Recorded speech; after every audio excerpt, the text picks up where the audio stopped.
Hey, this is Gadget at Left Coast TV, and I want to do a series of instructional videos. I spend a lot of time fixing other people's EVs, and there are things that I've come to notice that really need to be done better. So what we're going to talk about today is wire connections, cutting, stripping, crimping. I'm just going to go through the tools for now, and then I will do each of the individual types and the better ways to do it, the best way to do it.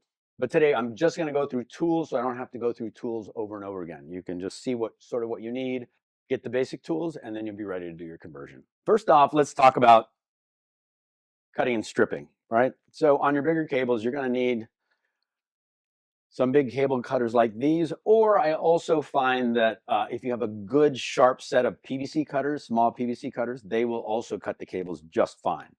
And you can also, if you're very careful on your big cables, you can just take this and spin it, but I will show you another tool later that does a better job. Strippers, you should get a range of strippers. These strippers go all the way down to the finest, like 24 gauge is about the smallest you're going to use, but then this one goes up to 12 gauge. You want to make sure you have strippers where the hole, where the wire goes in, is round, right? There are strippers out there where it's a square hole, and you can adjust that square hole to strip different sizes of wires. However, you want to be careful not to nick your wires, especially the ones that are running the high current. And that's really important because there is vibration in the car, and if there's a nick in the wire, it's going to break. And if you're using a stripper that has a square hole, it will nick some of the wires. My other suggestion is make sure you get nice new strippers, really sharp ones, because then they will cut through that easily. Otherwise, you're going to be pulling really hard trying to get the plastic off, and you might be nicking the wires. It might be dragging on the wires. These are all things you don't want to do to your wires. You want good crimps, good connections, and you don't want to have wires that are going to break on you. The kind of stripper that I would avoid are the ones that automatically size to the wire you're using, like these. They have two blades that come together, and definitely it's going to nick the wires because it's a slotted hole. It's not a round hole. I would avoid these. And that pretty much covers all your wires from the small to the large, right? Let's move on to crimping. Crimping your big wires. I have crimpers, old school crimpers with long handles on them. They're hundreds of dollars a piece. You can get these for around 40 bucks on Amazon. They come with different types of dies. You want the dies, the hexagonal dies, that are for wire, that is electrical wire, because they'll also sell the exact same tool with a set for cable.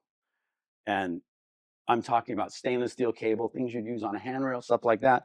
You want the stuff that's set up for electrical wire. When we get to that section, I will go into how that's done properly and why that's the best thing to use. You could spend $300 for a tool like this, this is one that I use a lot, so I went ahead and bought it. Because when you're doing crimps, there's actually two crimps on the wire. You don't have the exact tool and you use it on something else, it probably won't work. So what I like to do is I get these crimpers that they'll work for a bunch of different things. And because the little connectors that you get are very specific to the wire size. And there's a lot of times where you'll buy something and it will include some crimps in it, but they'll be for a heavier gauge wire than you're actually using. So if you use a multi-purpose one like this, then you can make sure that that crimp is going to be tight enough that it doesn't come out, and you make them separately. So you can make sure they're both right. You can test it. And when we get into the actual crimping, I'll go into how you test and how you do your samples. So these are for like the open barrel types. There's also crimps for closed barrels. We can get into all that. None of these are very expensive. All this stuff is Amazon, 20 bucks, 25 bucks. This is a great thing if you have a conversion where you have little wires that need to go into something with a screw that screws down on top of them. There's a ferrule that will go over the wire and protect it. Because I find that when you use anything where you're screwing down on the wire, it's going to nick the wires, and usually at some point it's going to fall out or it's going to break. You'll also need a good VOM, voltage ohm meter. You want to check your voltages, you want to check your polarities. Get one that turns off automatically. Otherwise, you'll be changing batteries all the time, because I forget to turn them off, and the next thing you know, it's dead and you're scrambling. And I'll show you tricks with these and things that you can do to make your life easier, checking continuity and stuff like that. So we will get into that. If you want to do a really high quality conversion, you're going to want to have connectors to put things together. Makes it easy to test because you can just unplug things, plug things back in. It's great for water intrusion. It's more work, but then it's less work. Like you have more work at the bench, but you have less work in the car. So You might get something like this, which is a universal pin remover. And there's tons of these different things in here. If there's some that you're going to use a lot of, I would suggest getting a tool like this, also on Amazon. Not very expensive, and you can get different tips and they're interchangeable.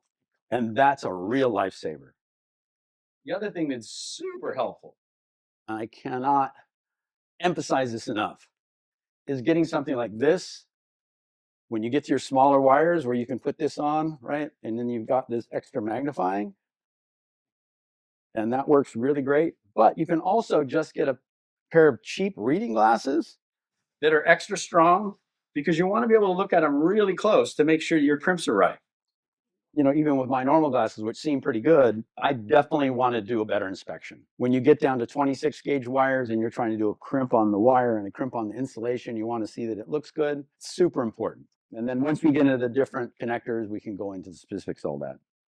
The other thing that's great to have is a soldering iron like this that has the heat tool. If you need to splice wires together, the best way to do it, there are butt connectors that have solder inside of them. You'll need a little soldering iron like that to do it. But of course, if you have any soldering on a board or anything, that's super important as well. As far as soldering goes, keep the solder away from all your high voltage connections. Solder is mostly tin. Tin is about 4 times, or 1/4, let's say, it's 1/4 the conductivity of copper. So if you take, I've seen where guys have taken a little socket, they put the wire in, they flood the thing with solder, and it looks beautiful. But when you start pouring 500 or 600 amps through there, there's enough resistance that the tin actually boils and blows out of there and will eject the wire from the connector. So do not solder any of your high current, high voltage connectors, because they will just blow. That also goes if you have a conversion, you're using lead acid batteries, and you want to use these little golf cart batteries with the tabs on them. You better be under, 250 amps, because those tabs will melt. If you're going to go with car batteries, golf cart batteries, always use the ones with the posts, the tapered posts. They'll take the current without melting or blowing up.